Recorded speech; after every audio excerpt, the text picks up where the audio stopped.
I'm Nora Ellison, 31 years old, and at the will reading, I watched my sister smile as a crisp check slid across polished wood while our parents told me, calm as a weather report, go earn your own. I didn't argue, didn't blink, just kept my hands folded while the air hummed with the soft buzz of a recessed light. Then an older man at the end of the table stood and lifted a worn envelope with my grandfather's handwriting across the front, the room tilting the way a porch does when a storm rolls in. My mother's smile thinned, my father's jaw tensed, and Jenna's eyes narrowed like she had missed a cue and knew the scene was about to change. That envelope, simple and creased, was the first sound of a door unlocking that I hadn't even realized was still closed.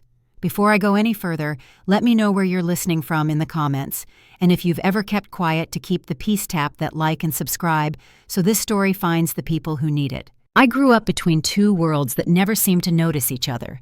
During the week, I was the quiet kid who stayed late at the public library, tracing the shapes of weather maps and circling articles about irrigation projects, the kind of curious that makes teachers smile and classmates shrug. Weekends belonged to my grandparents' ranch on the edge of Charleston, where the wind carried the smell of dry hay, and the porch chimes kept time with the seasons, where my grandfather Edwin saved coffee cans for soil samples and told me you can learn a lot by watching what takes root. My parents valued polish-firm handshakes, tidy stories, the kind of accomplishments you can frame, while the ranch favored patience, the slow miracle of a seed that nobody sees working until it rises. I learned both languages, but only one ever felt like it made room for who I was.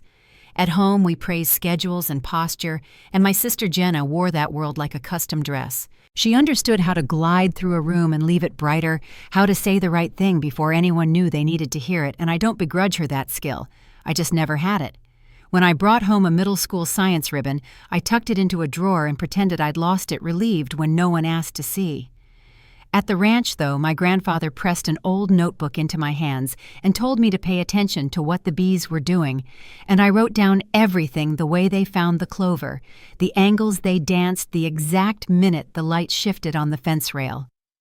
My grandmother Ruth brewed sun tea in a big glass jar and slid a slice of lemon onto the rim like a small ceremony, and those afternoons taught me that quiet doesn't mean empty. It means you can hear what matters. Money drew a line through our lives long before anyone named it. My parents hosted dinners where business cards stacked next to dessert spoons, where the talk was stocks and travel and which school had the strongest alumni board, and there was always a careful smile when conversation drifted toward my little projects. At the ranch, the currency was time, how long to let the soil rest, how slowly to add water so it doesn't run off, how many mornings it takes to make a habit. When I left for college on a scholarship, my grandfather helped me find I thought I was building a bridge between both worlds, but bridges only hold if people cross them from both sides. By the time I came home that winter, small things had shifted into larger ones, calls that never connected, plans that moved without me, and an odd tightness in my mother's voice when the ranch came up at dinner. So when we sat around that long conference table and the attorney read the formal pages that placed tidy numbers next to tidy names, it felt like a script we had rehearsed for years. Jenna accepted her future with a grateful nod. My parents kept their expressions even and their hands still. I counted the faint scratches in the tabletop to steady my breath. Then Martin Hale introduced my grandfather's private instructions, the worn envelope laid flat like a map. My mother glanced toward the door. My father adjusted his cuff, and for a heartbeat, I could hear the chimes on the ranch porch, though we were miles away, as if they were warning me to brace. Martin didn't open the envelope there. Instead, he spoke quietly and said there were directions that needed to be followed in the place my grandfather named with the people he listed in the order he specified. I drove to the ranch the next afternoon, gravel snapping under the tires, the magnolias leaning a touch east, the way they always had, and the white paint on the front door flaking in familiar curls. The chimes moved in a slow rhythm, and for a moment I stood on the top step and let my hand rest on the rail, steadying myself on something that remembered me. My grandmother opened the door with her jaw set, her voice as sharp as a snapped twig, and that first look told me time had not softened. What distance makes hard. She didn't hug me. She didn't ask how the drive had been.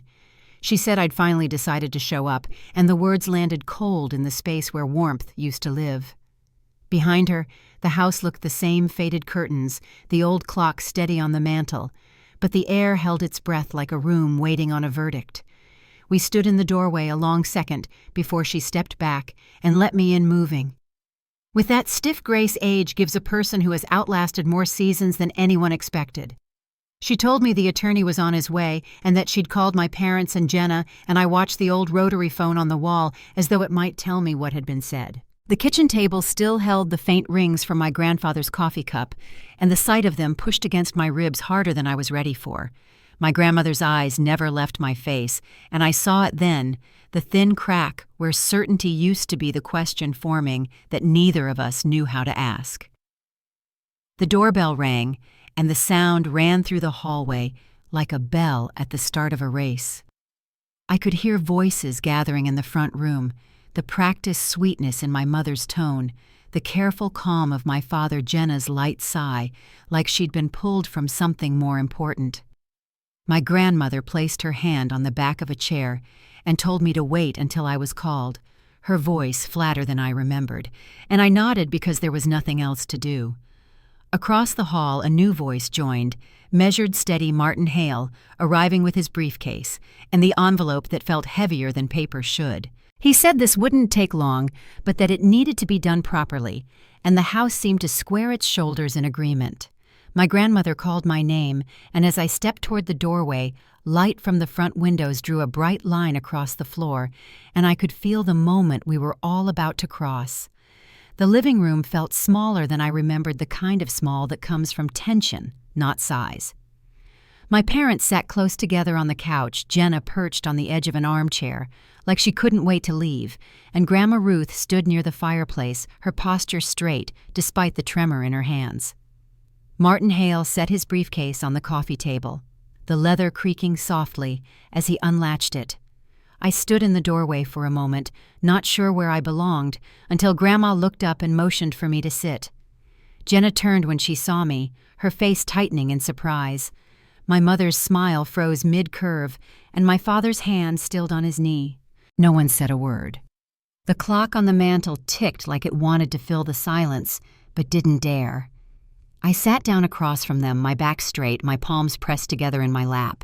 Martin cleared his throat and began to read, his voice calm and deliberate, like he'd done this 1,000 times, but still respected the weight of it. He started with the formal language, dates, witnesses, notarizations, before reading the words that made everyone shift in their seats. Grandpa's estate, he said, would first provide for Grandma Ruth's comfort and care. The ranch, the house, and the surrounding land were hers alone. Then he paused, turned a page, and read the next line in a quieter voice. To my granddaughter, Nora Ellison, he said I leave the Whitlow Research Annex at 317 Laurel Creek Road, including all laboratory equipment, research accounts, and patents currently filed under Whitlow Innovations. My mother's breath hitched. My father's gaze flicked toward her before settling on the floor. Jenna's mouth opened, but no sound came out. I just sat still, my fingers gripping one another beneath the table. And finally Martin continued the remainder of my estate. Financial holdings, stocks, and retirement funds shall be divided equally between my 2 granddaughters, Nora and Jenna Ellison. The room didn't explode right away. It cracked slowly like ice under strain. Jenna was the first to break the stillness. She stood so fast her chair scraped the floor. What she said, her voice rising. He gave her the annex, the lab. That's not right. You told me everything would come to me. She turned to our parents, her eyes wild. You promised. My father's jaw tightened. My mother's voice came out thin. Jenna, sit down. This isn't the time. It's exactly the time, Jenna cut in. You said Grandpa wanted the business side kept in the family. You said I was the one he trusted. Martin didn't look up from the papers. There's more, he said gently. Mr. Whitlow also left a personal letter for Nora to be read aloud in this room. The air thinned. Grandma opened the drawer beside her and pulled out a folded piece of paper. The edges warned the handwriting unmistakable. He wrote this a week before he passed, she said quietly. He made me promise it would be read exactly this way. She handed it to Martin, who unfolded it with care. His voice softened as he began to read. To my dearest Nora, if this is being read, then I'm no longer sitting across from you with a cup of coffee asking about your latest experiment, but my belief in you is stronger than ever. Jenna exhaled sharply, but no one stopped the reading. You were always the one who asked why when no one else cared, till the letter went on. The quiet observer, the builder, the one who noticed the small things that others missed. You built your own truth in a family that never learned how to honor it. My vision blurred. I blinked hard, but the words didn't stop. You were never a mistake, he wrote. You were the legacy I was proudest of. You glowed in ways they couldn't translate, and instead of learning your language, they turned away. Vanessa was easier for them, he had written Vanessa, but Martin hesitated and corrected himself softly. Jenna was easier for them. She sparkled in the ways they understood. But you, Nora, you carried light that reached farther. The letter continued. You deserved celebration, not invisibility, and while I can't undo what was done, I can give you a place that is yours alone, where your mind can stretch without apology and your heart can rest without fear. When Martin folded the letter, the room was silent, except for the ticking clock. I looked down at my hands, remembering the notebook Grandpa had given me when I was 7, the one with honeybee sketches and smudged pencil notes. I hadn't seen it in years, but the way he wrote about it made me feel like it had been sitting right beside him the whole time. My father was the first to speak. Nora, he began, I think we should keep perspective. This isn't about, I interrupted before I meant to. Perspective. My voice came out steadier than I felt. You told Grandma I didn't want to see her. You told Grandpa I'd changed my number. You gave him a fake one so I'd never know when he called. My mother's face paled. That's not true, she said quickly. You were hard to reach. You, stop, Grandma said sharply. The single word froze everyone. She stepped closer to the fireplace, her hand gripping the mantel. I believed you when you said she didn't care. I let you poison this house with that lie. I will not let you do it again. Jenna crossed her arms. So now I'm the villain because I stayed? Because I visited? Because I actually cared. I turned toward her. You cared when it paid off, when it made you look good, when it gave you an audience. I was the one erased Jenna, not you. She scoffed. Please, you always made yourself the victim. You left. You didn't even show up for the funeral. I tried, I said quietly. I got there at noon. The church was empty. He was buried at 9 because someone told me the wrong time. My mother's hand covered her mouth. For the first time, she looked unsure, like the script she'd memorized no longer matched the scene. Dad sighed heavily. Enough. We're not doing this here. The will is read. Let's move on. No. Grandma said, her voice steady. We're not moving on. Not until it's all said. She looked directly at me. Your grandfather wanted you to hear that letter while they were in the room. He said truth should never be whispered behind closed doors.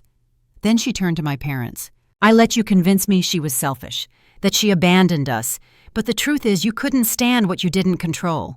The words landed like small stones in still water, each one rippling further than the last. My father's shoulders slumped. My mother stared at the rug. Jenna picked up her purse and held it like a shield. Grandma stepped forward.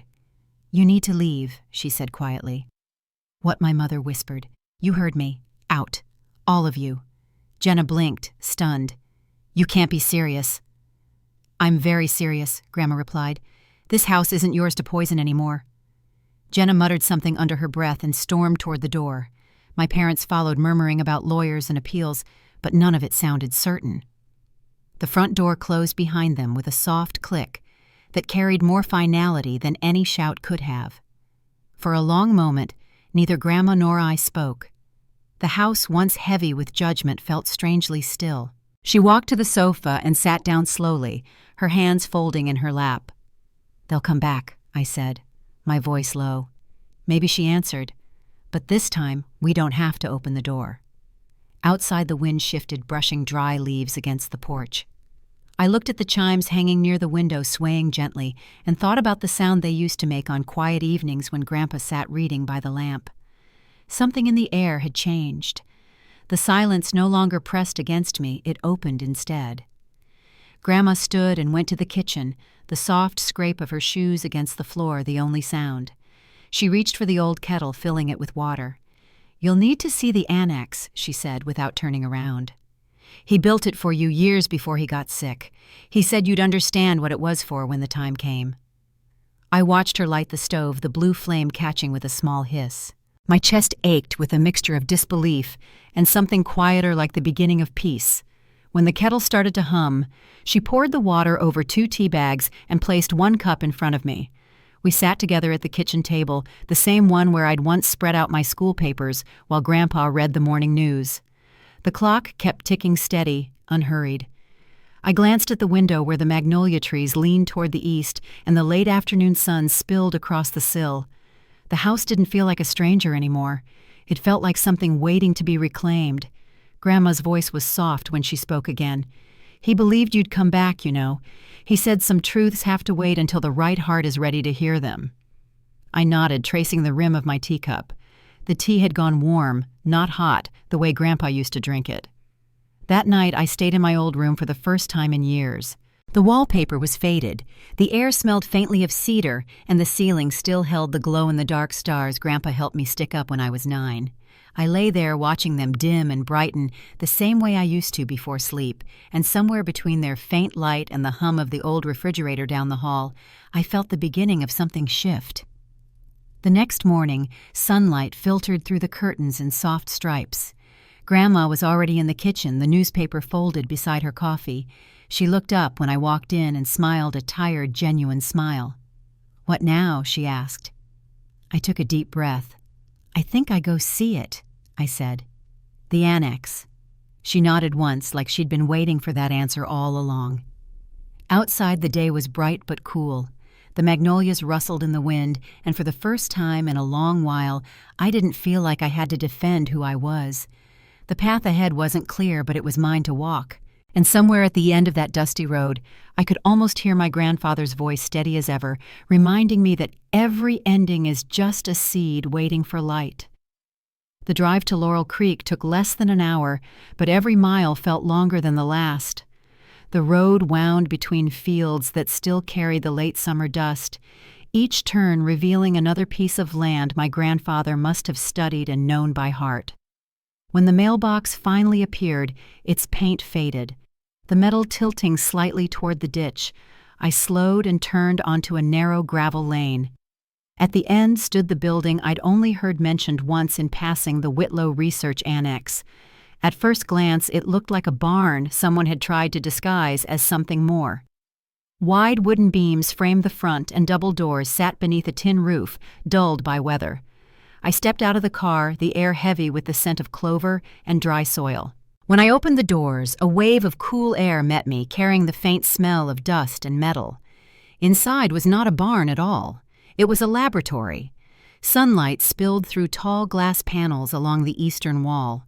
Rows of work tables stood in perfect lines covered with equipment that looked untouched. Microscopes, centrifuges, glass flasks, and sealed boxes labeled with my name. I walked farther in my footsteps, echoing off the polished floor, until I reached the workbench in the center. Resting there was a leather notebook, the same one my grandfather gave me when I was 10. The cover was worn, the corners curled, but inside were the same crooked drawings of bees and clumsy notes on plant patterns. I ran my fingers over the page, tracing the indent of my own handwriting, and felt time fold in on itself. It was clear he'd built this place for me. Every detail carried his precision, the labeled drawers, the small lamp by the desk, even the old radio tucked on a shelf, the same model he kept in his office at the ranch. I stood there a long while listening to the faint hum of the building, the sound of something waiting to begin again. Over the next few weeks, I moved into the annex. Grandma insisted on helping me box my things, even though she tired easily. She said the house felt different now, lighter, like it was finally allowed to breathe. I didn't argue. I filled the small living space upstairs with a bed, a coffee maker, and stacks of research notes that had followed me through every move. When the power flickered on that first night, the annex glowed softly against the dark field like a lantern. I didn't want to work alone forever. Within a month, I reached out to 2 graduate students I'd met years earlier during a university research program, Tara Lewis and Micah Brooks. Both were quick-minded and curious, and when I told them about the annex and its potential, they didn't hesitate. The day they arrived, we stood together outside the building, the wind tugging at our jackets. "It doesn't look like much from the road," Micah said, squinting at the weathered wood. Tara smiled. "That's how you know it's hiding something good." We started small. A local grant came through for a project studying micro-irrigation methods in drought-prone areas. Our first experiment went wrong almost immediately. Too much pressure in the pump system flooded a tray of seedlings. The second week, a software glitch erased 2 days of data. I remember sitting at the workbench late one evening, surrounded by papers that made less sense the longer I stared at them. I wanted to call my grandfather to ask how he kept faith when everything broke at once. Instead, I opened his letter again. I had asked Martin Hale for a copy of it before leaving the ranch. The paper had creases from being folded too often, but the ink was still strong. My eyes always went to the same line. "You wrote your own role, and that takes courage." I read it out loud that night, my voice catching slightly, and something about saying it made the air steadier. I set the letter beside me and began rewriting our proposal from the beginning. By the end of the season, the new plan was ready. We decided to create a youth science program for rural schools, something my grandfather had dreamed about but never had time to start. We named it the Little Innovators Project, a simple program built around observation, curiosity, and patience. Each student would receive a blank notebook and a small kit for experiments with a quote embossed on the first page. "Write the things they don't understand. One day, the world will." Our first year, 12 students joined kids from small towns where textbooks were outdated and lab equipment was a rumor. They arrived shy and unsure, their hands tucked in their pockets, their voices barely above whispers. By the end of the first week, those same kids were arguing about soil composition and plant behavior like seasoned researchers. One of them, a quiet girl named Amber, brought me a notebook filled with observations about bees that reminded me of my own. Her handwriting was crooked, her spelling wild, but her ideas were sharp. "Do you think this means anything?" she asked, pointing at a messy diagram. "It means you're paying attention," I told her. She smiled, and I saw a spark I recognized from somewhere long ago. There were still setbacks. We lost another grant when a funding partner dropped out. A storm damaged one of our greenhouses and set us back months. But each time we started over. The work was tiring, often thankless, but it filled a space in me that had stayed empty for years. The annex stopped feeling like a gift. It started feeling like a responsibility, one I wanted to honor. Sometimes Grandma visited and brought lunch wrapped in wax paper. She'd sit on the bench outside while I updated her on our progress. He'd be proud, she'd say, her eyes scanning the fields. "He wanted you to build something that could outlast both of us." I never knew how to answer, so I'd just nod. The seasons changed quickly that year. In late autumn, when the fields turned gold and the mornings grew cold enough for frost to cling to the window panes, I found myself alone in the annex again. Tara and Micah had gone home for the weekend, and the silence was thicker than usual. I sat on the floor, surrounded by printouts, rejected proposals, and empty coffee cups. For a moment, it felt like the weight of everything family legacy expectation might press me flat. Then I looked across the room at my grandfather's notebook, still open on the workbench. He had written a line on the inside cover years ago.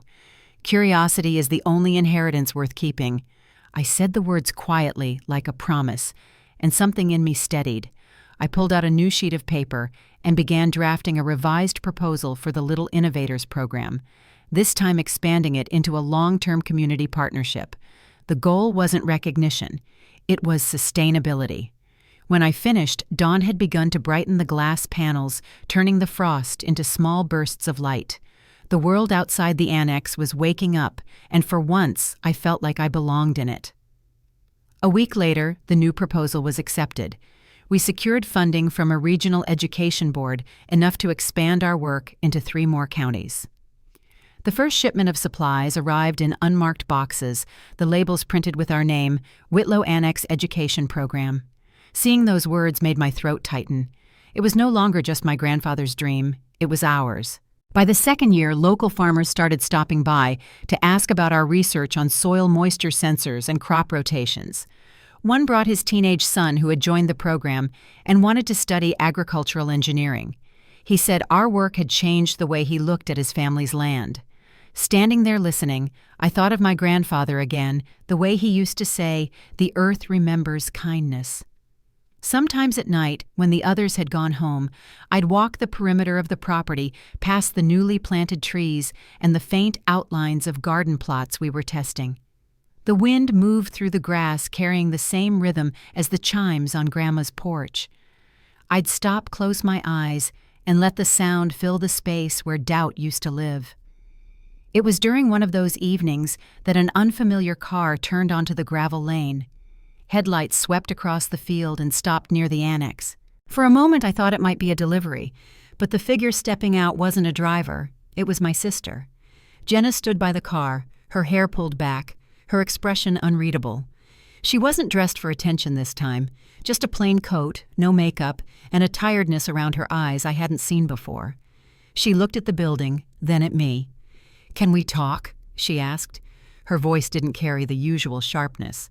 I nodded, unsure what to expect. She glanced toward the annex door, then back at me. "He always knew who you were," she said quietly, "even when I didn't. Especially when I didn't." The wind picked up, stirring the dust along the path. The words hung there between us, simple but heavy, like something finally cracking open after years of silence. I didn't answer right away. Instead, I reached for the door and held it open. "Come in," I said. Jenna hesitated, then stepped inside. The annex lights glowed softly against the dark fields, and for the first time in years, it felt like the right door had opened. What came next would change more than either of us expected. The annex felt different with Jenna inside it. The sound of her footsteps echoed through the open space as she moved slowly, pausing by each table as though she was walking through a museum. I watched from the doorway, unsure whether to speak or stay quiet.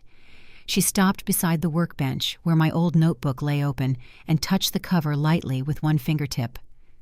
"I didn't know he kept this." She said, her voice quiet but clear. "He told me about it once, but I thought he was exaggerating." I didn't answer. The air between us was fragile, like one wrong word could send us both retreating back into silence. She turned toward the glass wall where the late afternoon sun poured across the floor and exhaled softly. "I didn't come here to fight," she said. "I just wanted to see it." "What he left you?" I nodded. "It's not about the inheritance," I said. "It's about the work." Jenna gave a small, tired smile. "That's what I mean. He gave you something alive, not just money. I think I'm only starting to understand what that means." She looked older than I remembered, not in age, but in weight. Her posture had lost that polished confidence she always carried. We walked the length of the lab together. I showed her the new irrigation system we'd been testing, the seed storage wall, the photos of students who had completed our first program cycle. She didn't interrupt or comment much. When we reached the greenhouse wing, she stopped again, her breath fogging slightly on the glass. Outside, the rows of plants shimmered under the soft light. "He would have loved this," she said quietly. "I think he does," I said before catching myself. She nodded like she understood. We moved back toward the main workspace, and she glanced at the picture of our grandfather hanging above the door. "I thought I knew him," she said, "but I think I only knew the version I was told to see." Neither of us spoke for a long while after that. She finally reached into her coat pocket and handed me a small envelope. "It's nothing formal," she said quickly, "just something I needed to write. I took it but didn't open it right away." She hesitated, then looked around once more before stepping back toward the door. "You built something good here," she said. "Keep it safe." When she left, the sound of gravel under her tires faded slowly, leaving the annex wrapped in stillness again. I turned the envelope over in my hands, but set it aside. I wasn't ready yet. That night, the others returned from a supply run, and the noise of their arrival filled the space again, boots on the stairs, laughter echoing off the concrete walls. Tara humming as she unpacked a box. It grounded me. Work had always done that. The next morning, I arrived early before sunrise. The air was crisp and mist rolled over the fields in pale ribbons. I made coffee and finally opened Jenna's letter.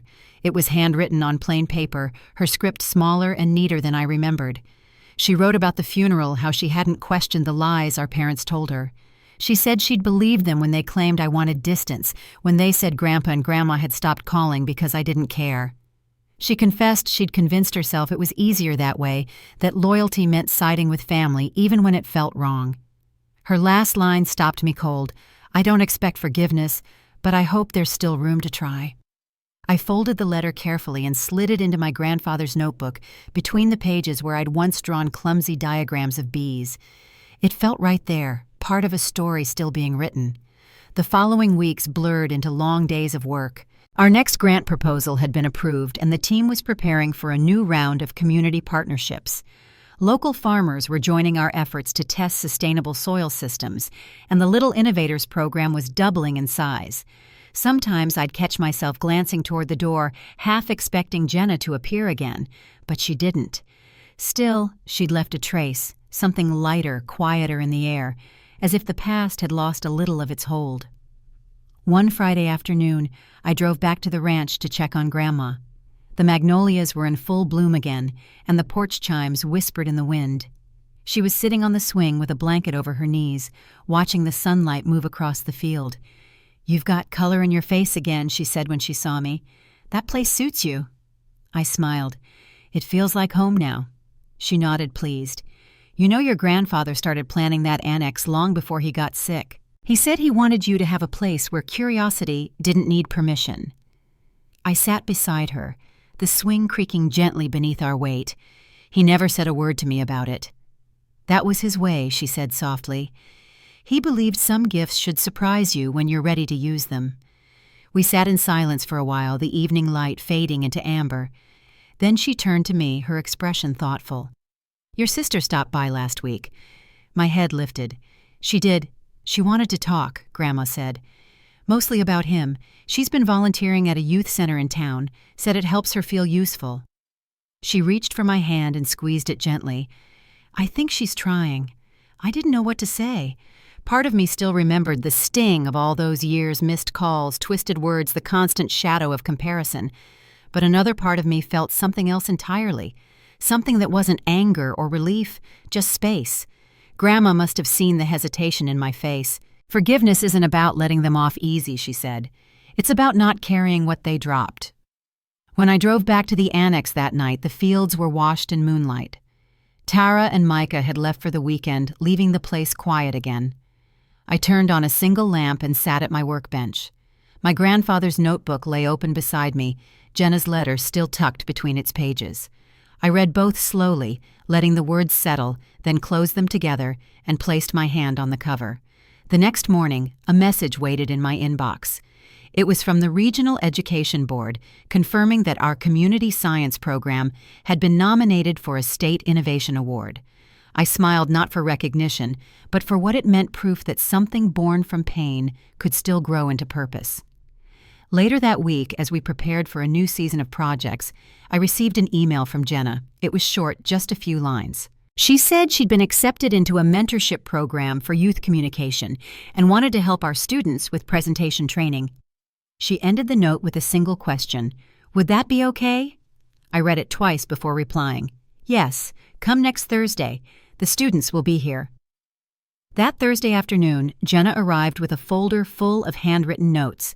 She spent 2 hours teaching the kids how to speak clearly about their projects, how to make eye contact, how to trust their voices.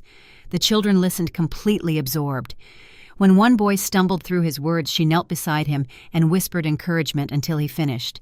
The look on her face, soft, focused, patient, was nothing like the sister I used to know. After the session ended, she handed me the folder. I put together a guide, she said, almost shy, "in case you want to use it later." I took it from her and nodded. "Thank you."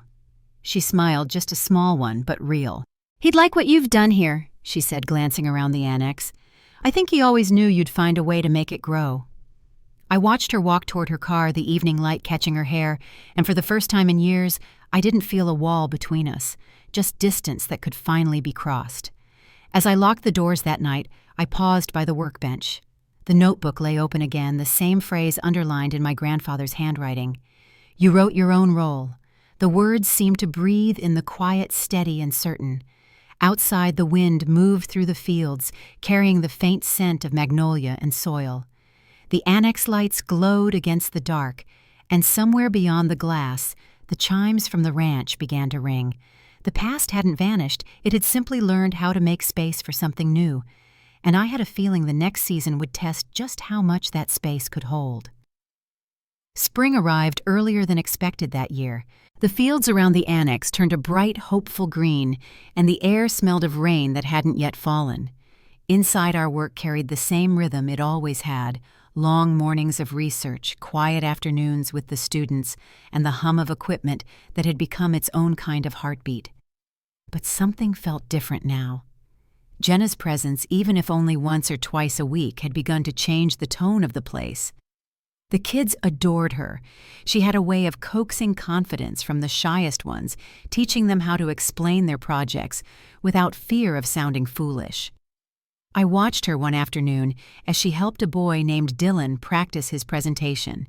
He stumbled over a line about soil composition, his voice shaking, and she crouched to his level, speaking softly enough that only he could hear. Whatever she said made him laugh. He started again and got it right that time. After the session ended, she joined me by the greenhouse doors, wiping chalk from her hands. "They're braver than I ever was at that age," she said, looking toward the field. "You've built something real here, Nora." I told her it wasn't just me, that it had taken a lot of people and a few generous grants, but she shook her head. "You gave it direction. That's the difference." For the first time in a long while, our conversations didn't feel like performances. We spoke about the work, about Grandma's health, about the small things that filled our days. She told me she was moving into a modest apartment near town, that she'd left the old house our parents used to live in. "I needed a fresh start," she said quietly. "I think you know what that feels like." I did, but I didn't say it out loud. A few weeks later, an invitation arrived in the mail from a regional foundation. Our Little Innovators program had been nominated for a state-level recognition award. It wasn't about prize money, it was about visibility. We'd get to present our research showcase student projects and meet potential partners. The event was set for late June in San Francisco, and they'd asked me to speak on behalf of the annex. The morning of the event, I stood in front of the mirror in a navy suit, fastening my grandfather's pocket watch into the breast pocket. It had been Grandma's gift for my birthday the year before, its brass cover slightly tarnished but still gleaming under the light. He carried it every day, she'd told me. "Now it's your turn." Jenna insisted on coming along. She booked her own flight and showed up at my hotel room that afternoon, hair tied back, no jewelry, carrying only a folder and a soft smile. "I'll help run slides if you want," she offered. "No pressure." The conference hall was larger than I expected, rows of tables, bright lights, a sea of faces I didn't know. When it was my turn to step on stage, my hands were steady. I spoke about our work, our students, and the small breakthroughs that had grown into something sustainable. I mentioned my grandfather, his belief in curiosity as a kind of inheritance, and I ended with the story of a 12-year-old girl who'd built her first water filtration model out of spare parts. The applause that followed was polite at first, then stronger. I caught sight of Jenna near the back, clapping harder than anyone else. After the ceremony, people gathered around to ask questions. A journalist from a science magazine requested an interview. A university researcher asked about collaboration. When things quieted, Jenna appeared with 2 cups of coffee. "You looked like you needed this," she said, handing one over. I smiled. "You didn't have to come." "Maybe not," she said, "but I wanted to." That evening we walked back to the hotel through the cool city air. She told me she'd been working with one of the local schools on a communication workshop using what she'd learned with our program. "It's strange," she said. "Teaching kids to speak up has helped me find my own voice again." Back in the room, I set the pocket watch on the desk. Its ticking filled the quiet. I thought of how far we'd come from the will reading that tore our family apart to this quiet moment where something close to peace had started to take root. When I returned home, Grandma was waiting on the porch with her usual mug of coffee. She looked tired, but content. "I watched the broadcast," she said. "You did your grandfather proud." I sat beside her, the wood creaking under us. "I think we both did," I said. She chuckled softly. "He always said you'd find your own way." Looks like he was right. The summer months were busy. The annex expanded to include a second greenhouse, and the local farmers' co-op began sending volunteers to help with weekend maintenance. Our student roster tripled, and the once quiet space now buzzed with laughter, movement, and the sound of possibility. But the biggest surprise came one morning in early August. I was in the middle of sorting equipment orders when my phone buzzed. It was an email from a private foundation based in Austin. They were offering a 3-year grant to fund our youth program statewide. I sat back reading the message twice to be sure. It meant financial stability, new staff, and a reach far beyond what we'd imagined. That night I called Grandma to tell her. She was delighted, but reminded me to rest. Even good things can wear you out, she said. A week later, Jenna invited me to lunch in town. She chose a small cafe near the library, quiet enough that we could talk without interruption. When I arrived, she was already there, a notebook open beside her coffee cup. She smiled when she saw me. "I was going to wait, but I can't," she said, sliding a folder across the table. "This is for the next group of students. A complete communication guide, tips, exercises, even speech outlines. I figured it might help." I opened the folder. Her notes were detailed, thoughtful, and clearly written with care. "You did all this?" I asked. She nodded. "It's what I'm good at. It's the one thing I never learned to share." I closed the folder and met her eyes. "Thank you," I said simply. She exhaled, relieved. "I don't expect you to forget everything, Nora. I just wanted to contribute, to give back to what he started and what you've kept alive." We spent the rest of the lunch talking about nothing-heavy movies traveled the new farmers market in town. When we parted, she hugged me before walking away. It wasn't a grand moment, but it felt like the first one that didn't need repair afterward. Later that evening, I stopped by Grandma's apartment to check on her. She was sitting by the window, the light from the setting sun painting her in gold. "She's changing," Grandma said before I could speak. "And so are you." I smiled. "Maybe we all are." She reached for my hand, her skin cool against mine. "You know, forgiveness doesn't erase the past," she said softly. "It just lets you walk beyond it."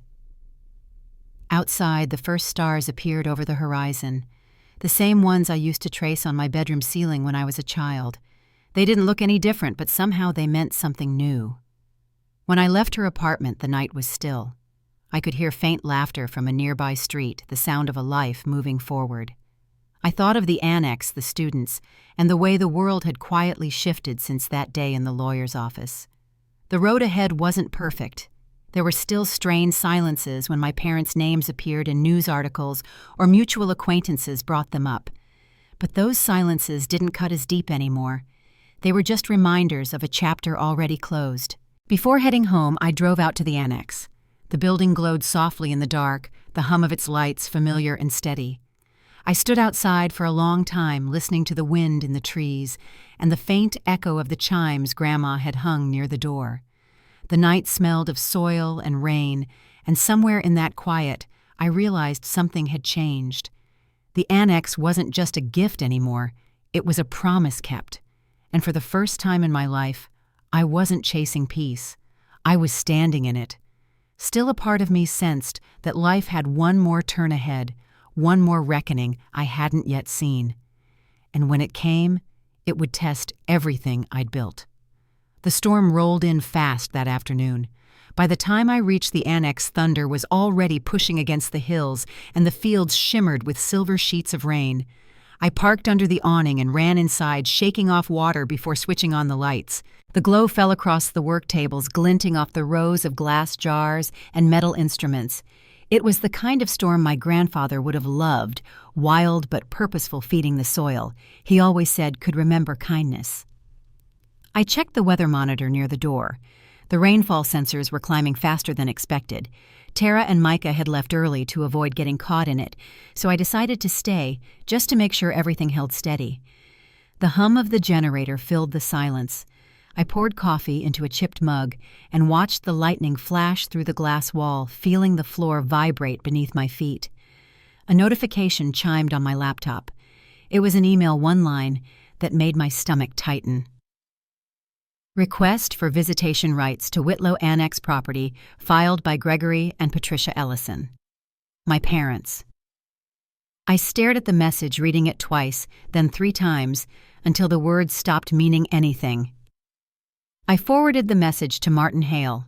Within minutes, he called. His voice carried the steady calm I'd come to rely on. "Don't worry, Nora. It's just a preliminary filing.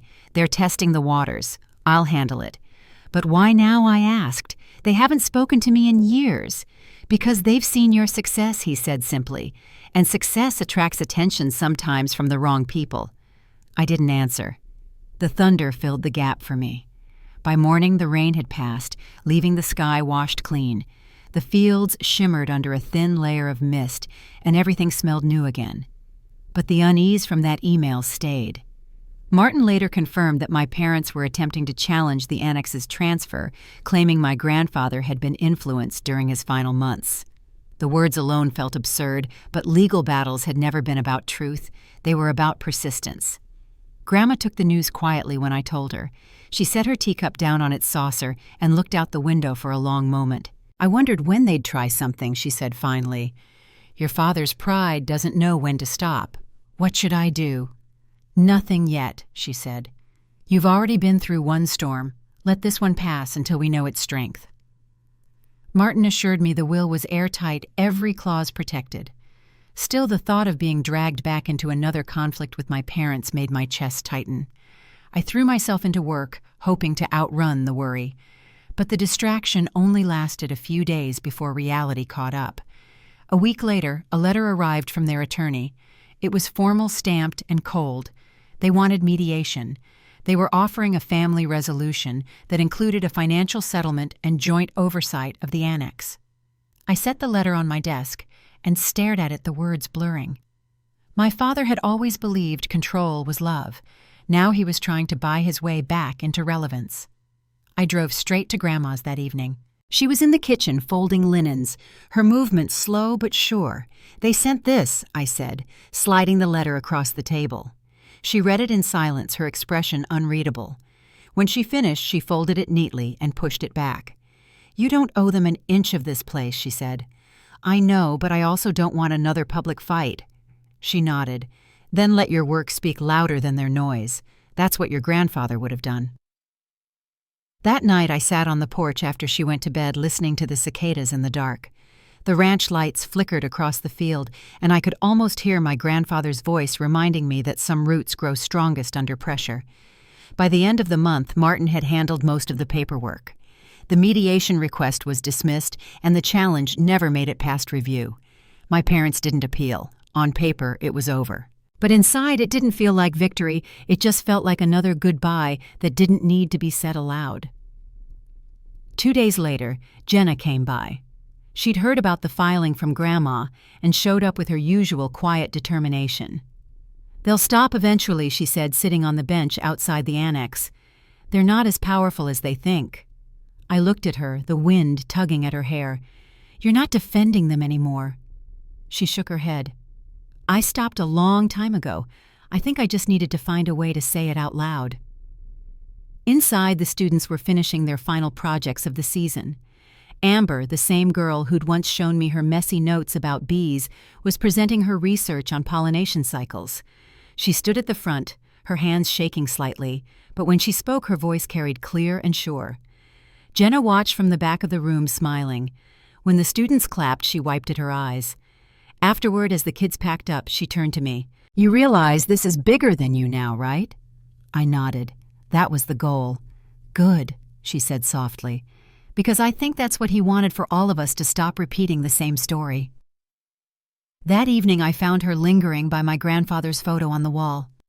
"I still dream about him," she said quietly. "He never says anything. He just looks proud." I placed my hand on her shoulder. Maybe that's enough.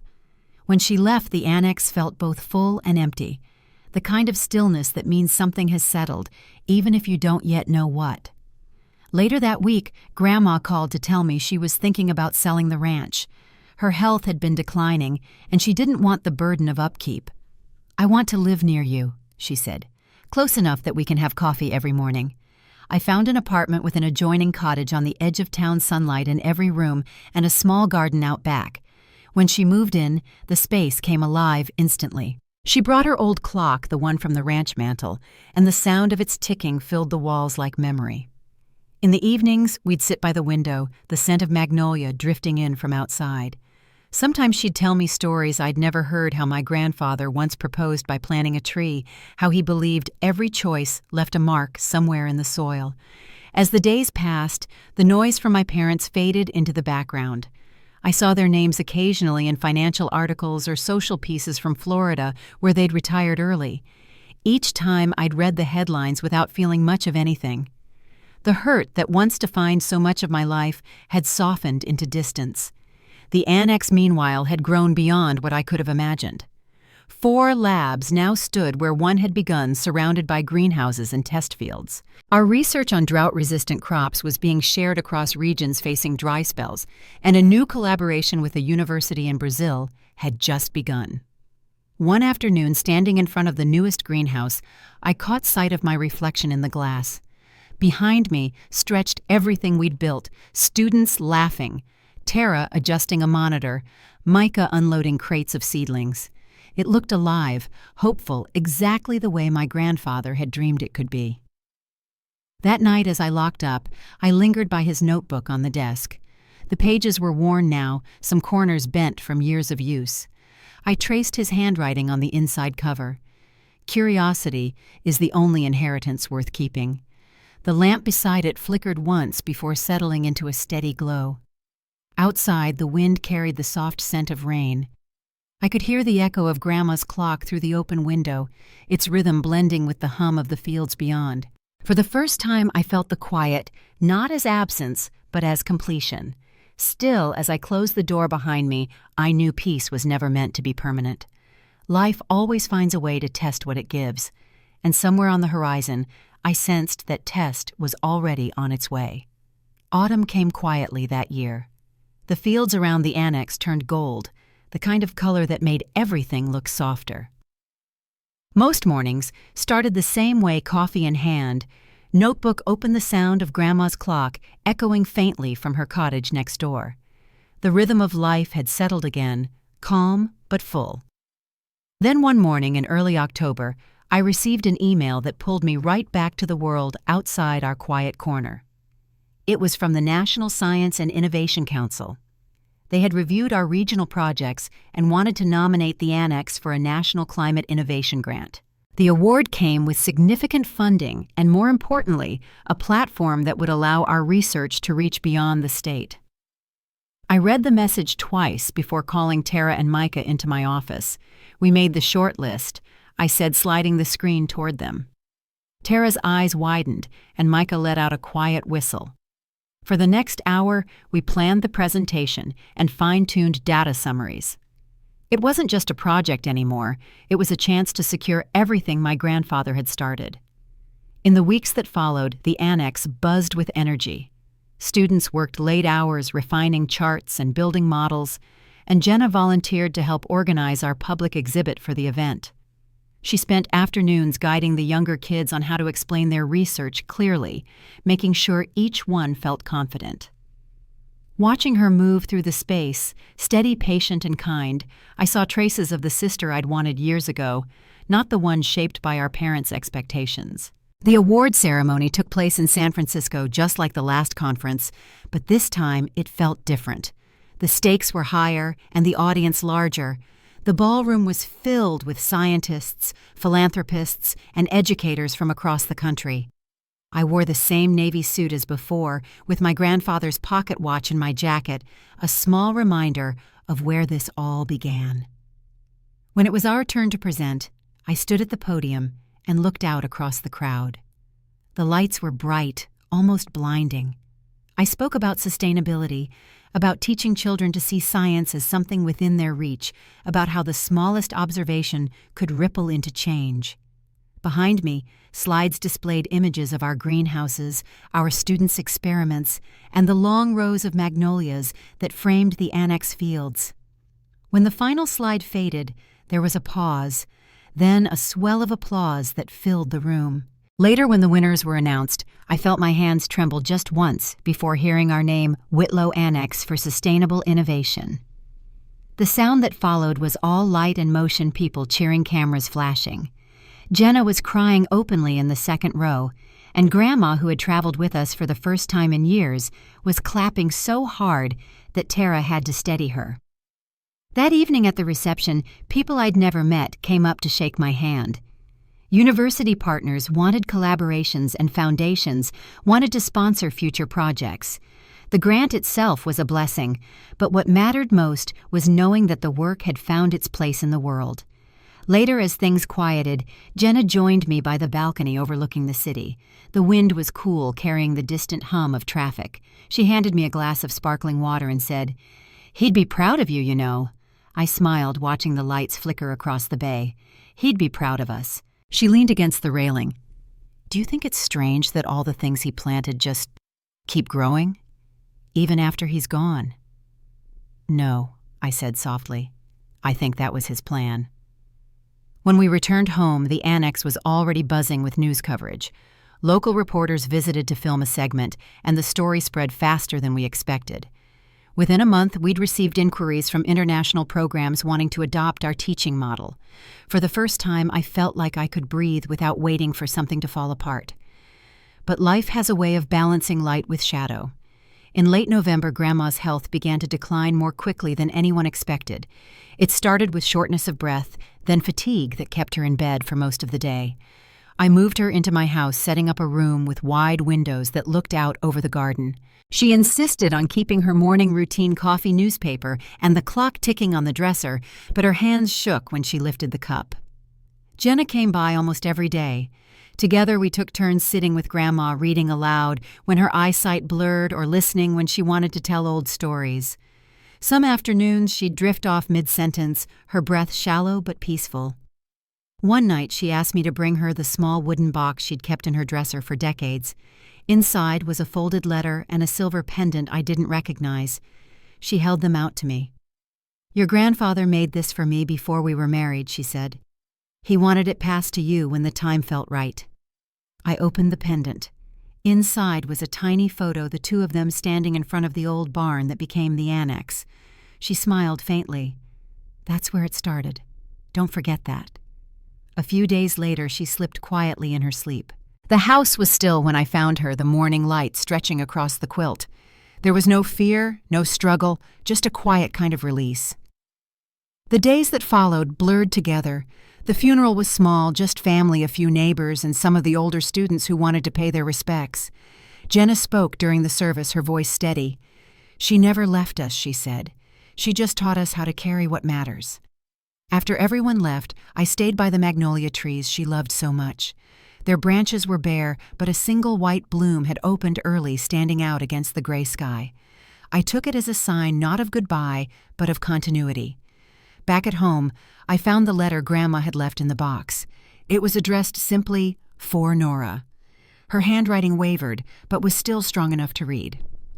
"My dearest girl," it began, "you have built a life that honors him in every way that counts. But promise me one thing, don't spend the rest of your days proving you deserved it. Live it. That's what he wanted. That's what I want too."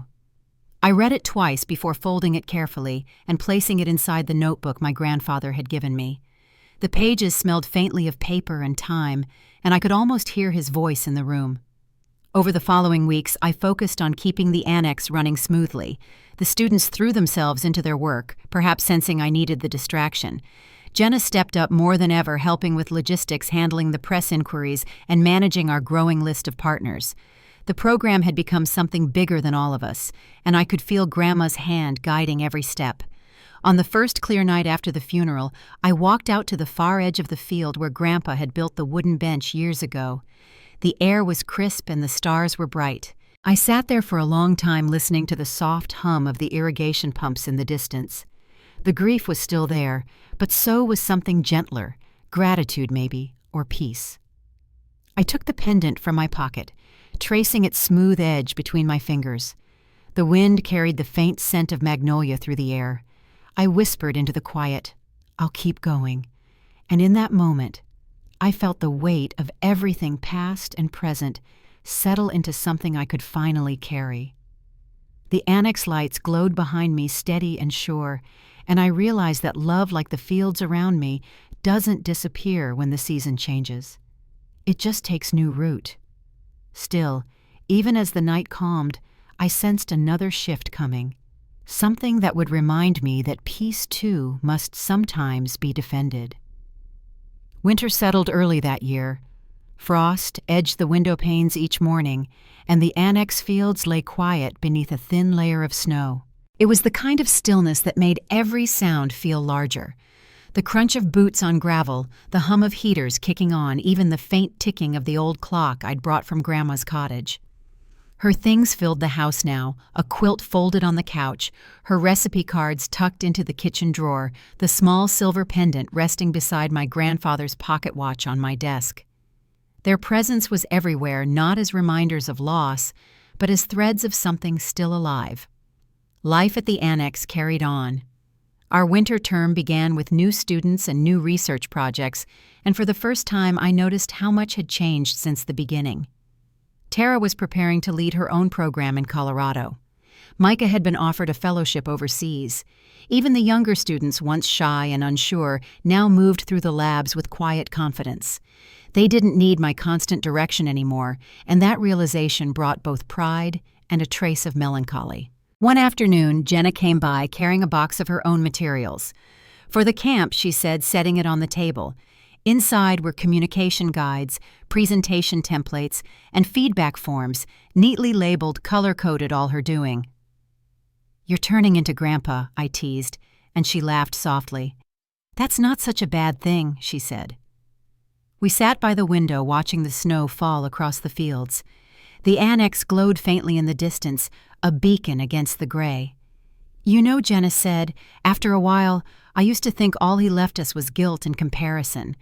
But now I think he left us each other." I didn't reply right away.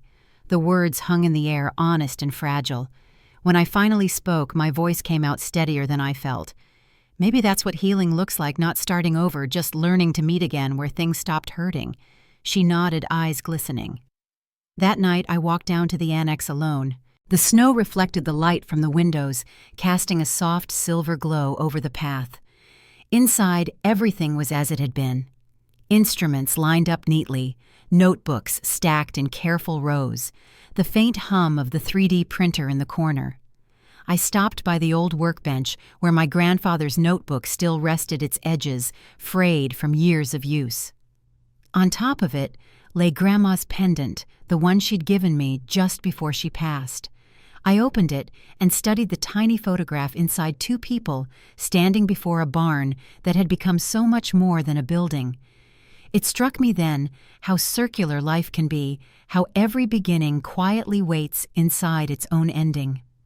A soft knock pulled me from my thoughts. It was Jenna, bundled in her coat, her breath visible in the cold air.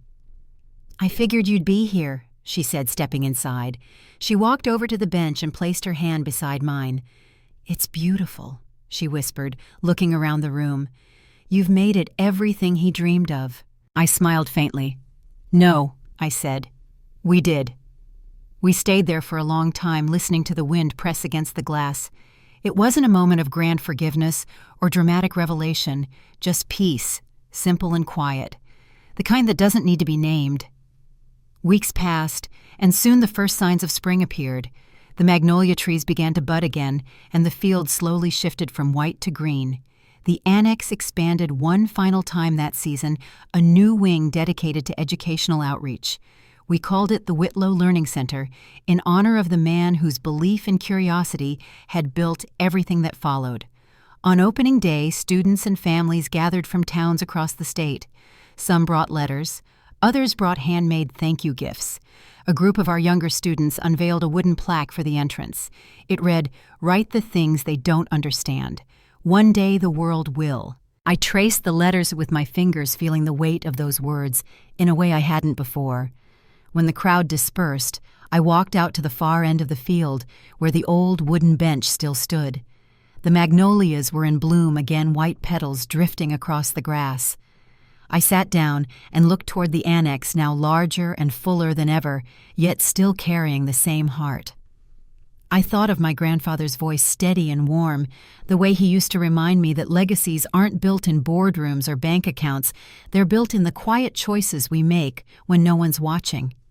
Choices like showing up, telling the truth, giving more than we take. As the sun dipped low, I felt a familiar calm settle around me.